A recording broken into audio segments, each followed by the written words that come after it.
First Corinthians chapter 10.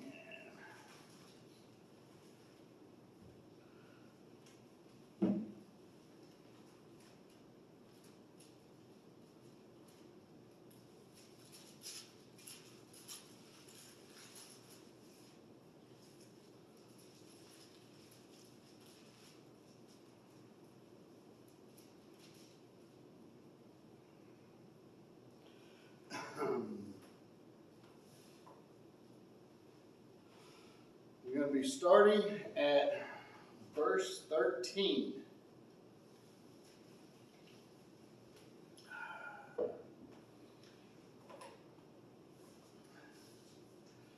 Because the thing about it is knowing when we weren't about temptation is what I'm preaching on tonight, temptation. And the thing about it is with temptation, you know, there's a lot to it. And right here in verse 13, it says, "No temptation has seized you except what was in common man. And God is faithful. He will not let you be tempted beyond what you can bear. But when you are tempted, He will also provide a way out so that you can stand up under it." Okay. And a lot of people say, well, they put a crutch on this right here because they say, well, I guess God didn't make me strong enough to resist the temptation of this sin that was tempted to me. Because if He would have, He would have offered me a way out. But the thing about it is if you think about it sometimes, because what happens is when you get tempted, something comes to you, okay? And it's always something that you desire. Because devil's not going to tempt you with something that you don't desire. Because you're not going to walk out there, if you're not a drug addict, and you go walk out the parking lot, somebody's out there trying to sell or give you brown tar heroin, you're not, oh no, I don't do that. That's easy to turn down, right? And if you, whatever it is that you're tempted, that you're strong against, is not what they're going to offer. What they're going to offer is something, your weaknesses, because the devil knows your weakness, okay? Because the devil, like I say, he's like a football coach that studies the team every week, watching the film, trying to find out the weakness, right? That's what he's looking for, is the weakness. And that's what the devil and his angels do, is they watch you all day long, and they see what grabs your eye. They see what grabs your ear. And we know the temptations. We know this. And that's what the devil comes at us with. And when he comes at us with it, it depends on us, because it's not a sin to be tempted. Because it says in the Bible that the devil tried to tempt Jesus, right? And when, and that's the thing, be tempted. The temptation's not a sin. It's what you do with it once you're tempted. Do you add it to your heart? Do you think about it more? Do you cradle it a little bit? Do you hide it? Whatever it is. Because if that's the case, then you're starting to play with it. You're starting to let it grow inside of you to where you don't know how big it's going to get. It's like a flame. You take a little match and you can light a candle with it, but that same candle you can burn a forest down. Okay? It depends on it. And so that you got to squash it before it grows. Once that fire is there. And that's what people don't realize is with the temptation. Some people that get it, and also they just get this taste. It's like somebody trying to quit smoking. You ever seen somebody trying to quit smoking, how they're chewing gum, got a big mouthful of gum and candy, and just, whatever it is they're trying to get away from, they're trying to put something in the way of it to get over it, which is not bad if it works. I got something here, and people say you got to be careful of saying things like this, because sometimes you can trigger people. Because God works with people different ways. Okay? I dipped snuff for over 30 years. 30 years I dipped snuff. And never had the desire. Well, I had a few desires a while back, younger, trying to quit. and everything. But when I got older, I didn't try to quit it anymore. I just accepted it, and I would really.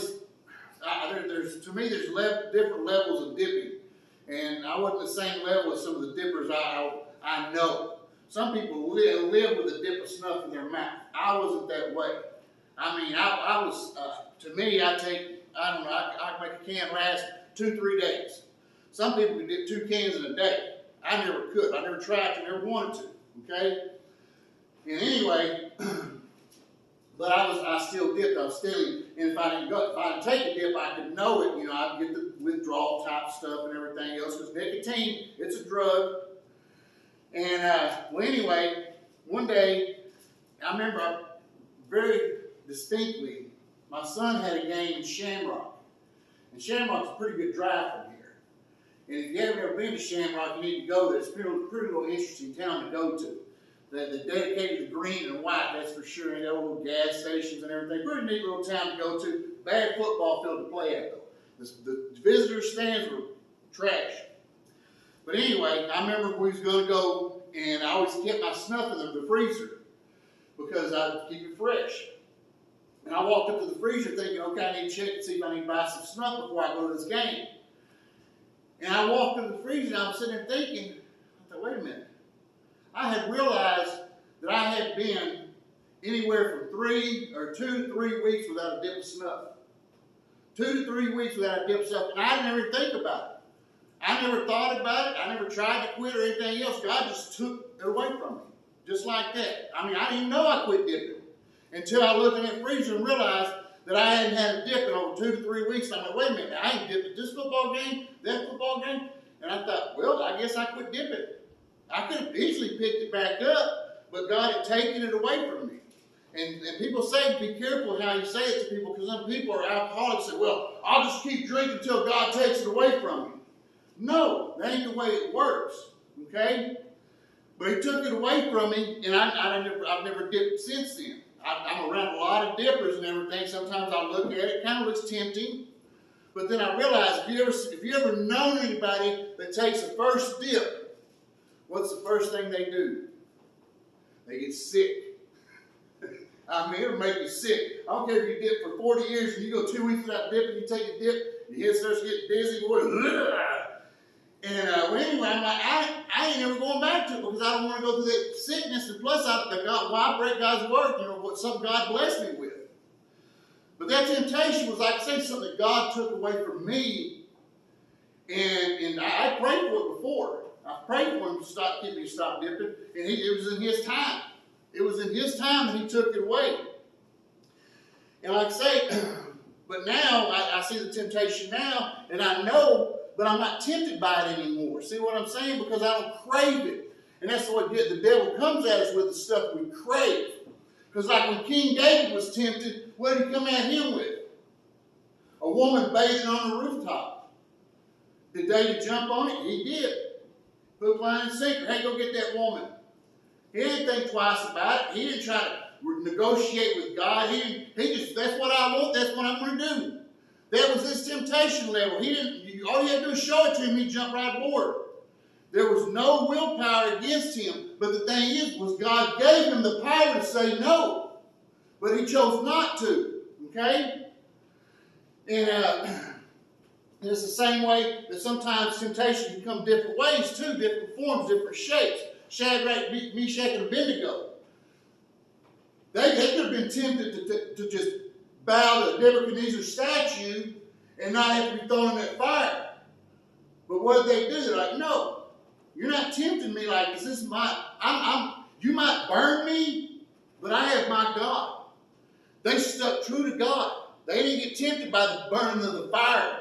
Okay, that's a temptation there to say, you know what, I don't want to burn in the fire, so I'm going to go with the sin and just, okay, Nebuchadnezzar, I don't look no different. But they didn't, and God was there with them. and look at Samson. Samson was tempted by what? Women and wine. Jump right on it. You know, but God gave him the temptation, the power to say no, but he didn't. And that's the thing about it. With us, He gives us the temptation. He gives us the power to say no. He gives the power to say, you know what, I'm not going to fathom that idea, just get it away from me. Because if one of your old buddies, it's like these guys that get out of prison, and then they go back. They go back to prison. Why? Because then they get out, they think they're going to go back to the same habits they did before, and it's going to work out differently for them, right? Because that always works. My buddies always did drugs and everything else, so when I get out of prison, I'm going to hang out with them and do drugs and everything else, and guess what? I'm not going to go back to prison. Wrong. You do because it's illegal, okay? It's a temptation. The way to do it is it's kind of like this right here. If you come up there and you fall in a hole, you're walking down the road, you fall in a hole, thump, and your friend would help pull you out of that hole, and then you walk down that road, you fall in again, guess what? You're going to keep falling in that hole. Well, people say, well, walk around the hole. Okay, I'm going to walk around the hole. No. You take a different direction, okay? Take a different road. Get away from that hole, and you won't fall in it. But people, they wonder why they fall in the things that they've done in the past, and that's because they keep getting themselves around it. And a lot of times, too, is they don't look at the big picture. If they look at the here and now, and what this can please my flesh with. How is it going to please my flesh? Because a lot of is women and men, with the temptations of the flesh. They look at the temptations of the flesh and say, oh man, that could satisfy flesh for right now. But they don't look at the big picture is when they do something like that, guess what they ruin? They can ruin their marriages, they can ruin their families, they can ruin everything around them because they don't look at the consequence of what happens from this sin that they could just easily walk away from. And the thing is people experience it every day, and some people's like, well, like you take a work relationship where a man works with a woman and they talk a lot and everything else. When I started working at Wright's, I was up there, and there's a lot of Spanish people talking that worked at Wright's. And some reason I never clicked in there. I never had, imagine me not being able to make friends, okay? But I was there, and I always ate lunch by myself. I didn't want to leave because we had 30 minutes, and I'm not going to waste gas driving across town just to eat 5 minutes and turn around and come back. I'll just take my lunch with me. So anyway, I'm there at Wright's, new guy, and I see this couple. I'm like, they look really happy. Every day, lunch together, looking at each other, smiling and flirting with each other all day long, every day. And I thought, that's a happy couple right there. And then after I was there for about 3 months one day, I was coming back because I did leave on Fridays at lunchtime because that's when we got paid. And so we didn't get off work till after the bank was closed. So if you want to go cash your check, you had to leave at lunchtime. So I left at lunchtime, went cashed my check. I came back in the parking lot, and there was a woman out there throwing this man's clothes all over the parking lot and all this stuff. Well, guess whose clothes it was? It was the guy talking to the girl in the lunchroom every day, flirting with her. That was his girlfriend, not his wife. Okay? And that's when I was, okay, maybe he wasn't such a happy couple. But that's the thing, that's temptation. Men and women can be friends. But there has to be a line drawn in the sand to where, like, okay, I'm going to love this person, but I'm going to lust after this person. And that's where a lot of people get tied up with the thing. They look at it differently. And sometimes it can be the man, sometimes it can be the girl, sometimes it can be both of them. But the thing is, though, is like I say, it's how you dwell it in your heart. It's how the temptation stays there. If it comes, you analyze it and say, get out. I have no room for you here. I have no room for you here. King Saul, what is he? One of the first things God tells him is when you go conquer this town, this army, I want you to kill all the fatted calves, the people, the children, everything. And what did he do? He kept all the spoils. He kept the fatted cows and the gold and all the other stuff. And that's what God lost favor in, because it's like, I told you to kill everything. And then you got cows over here mooing. You didn't listen to me. And that's the thing. And realize that, temptation is not from God. It's not.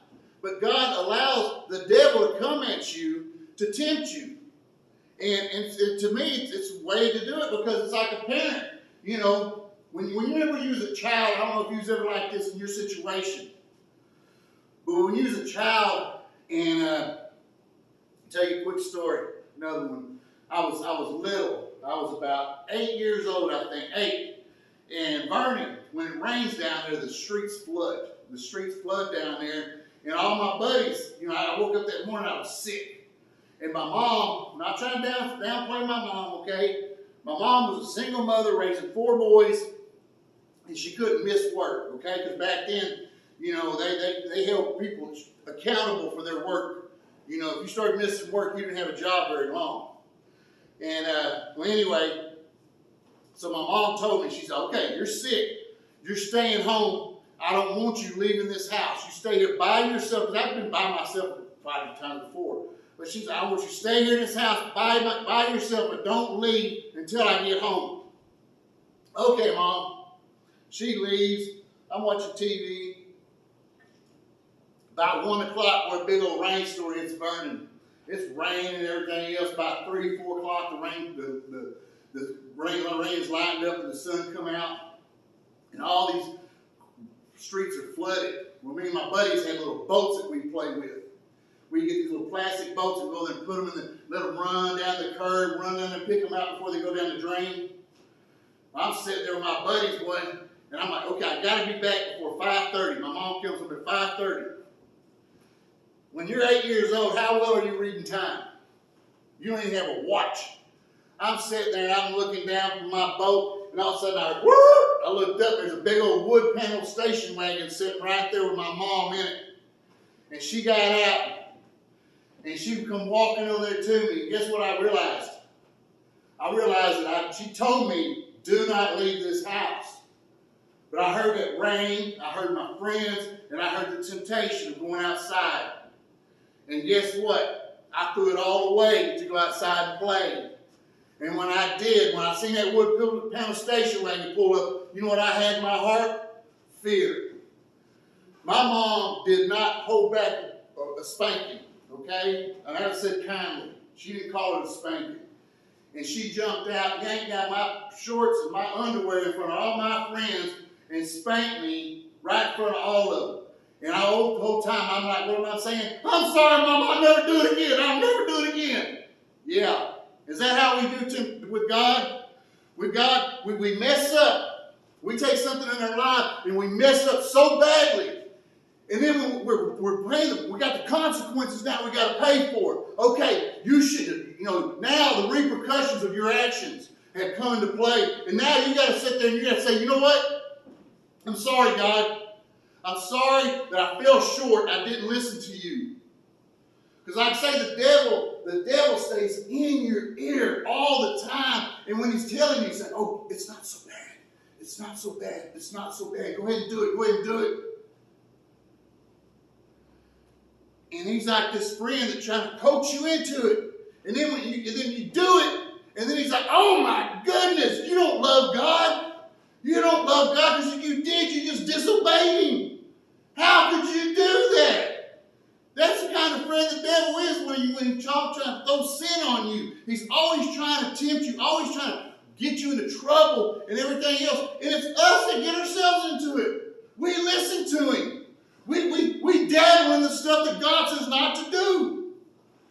Whether it be something bad on television, whether it be something that you hear at the coffee shop that you got to tell somebody else. I mean, it's all these things that we're tempted by that God tells us don't do it. And yet we do it.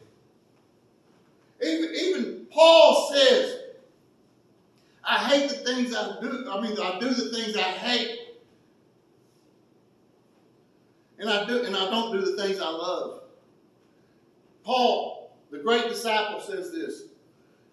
And he, like I say, God, the devil knows your weaknesses. He knows what to tempt you with. He knows that when you go home, what you're going to do there by yourself. And like I say, if you're not a porn addict fan, he's not going to put that in front of you. But if you are, he's going to tempt you. Whatever it is, a gambling addiction, I mean, there's people I know that have such a bad gambling addiction. I mean, I go to their apartments sometimes trying to change the filters in their apartments and stuff, and they can't even hear me. They got their phones so loud. Ching, ching, ching, ching, ching, ching, blah, blah, blah, blah, blah. All these gambling apps that they have on their phones that they're playing just all day, every day, all day, every day. And what is that? What is gambling? An addiction. It's a rush of trying to win. And yes, it is. It's a sin because you're taking what somebody has lost and trying to win it, right? Somebody had to lose in order to have you win it, and that's what it is. But some people are addicted to it. Luckily, like I say, I broke my addiction a long time ago on gambling, and I'll be for a later day subject. But I'm gonna wrap up on that because I know that y'all want to get home before it gets dark. But like I say, anytime you feel that you're tempted by something, take it to God and say, God, can you reveal why I'm tempted by this? Because for some reason, we do the stuff that tempts us to make us feel what? Good. Because if it doesn't make us feel good, then we're not tempted by it. But there's some reason we're drawn to certain temptations and some of them we're not. So go when you feel that. Go to God and say, God, why am I tempted? Reveal this to me. Open. You know me. You know me. I just need to know it myself because there's something inside me that's broken and I need this thing fixed. I need this thing fixed. And I only know one person that can do that. Or not one person, but one God. In the Trinity. And you just got to come to Him. Bring that Holy Spirit inside of you that's inside of you. Bring it to Father and ask Him to help reveal it. And He'll bring it to you. If you would bow your heads. Dear Heavenly Father, we thank you this evening. We thank you for the music playing. We just thank you for all that you do, Lord. Just thank you for just blessing us and just let us reveal the things in our lives, Lord. Just when we're tempted by something, let us know why we're tempted by it. Because some reason we're drawn toward it, and the devil knows it. Something in our life that we were hurt by, or something that has drawn us towards that relief, Lord. Let us just reveal it and just reveal it in us, Lord, and just heal us. And just thank you for all that you do, Lord. And just help give us strength to fight off the temptations of the devil, and which you have, Lord. But let us be able to apply it to our lives, Lord. And just tell the devil, no, not today. My Lord wins the day. But thank you for all that you do, Lord. In Jesus Christ's name I pray. Amen. You are dismissed.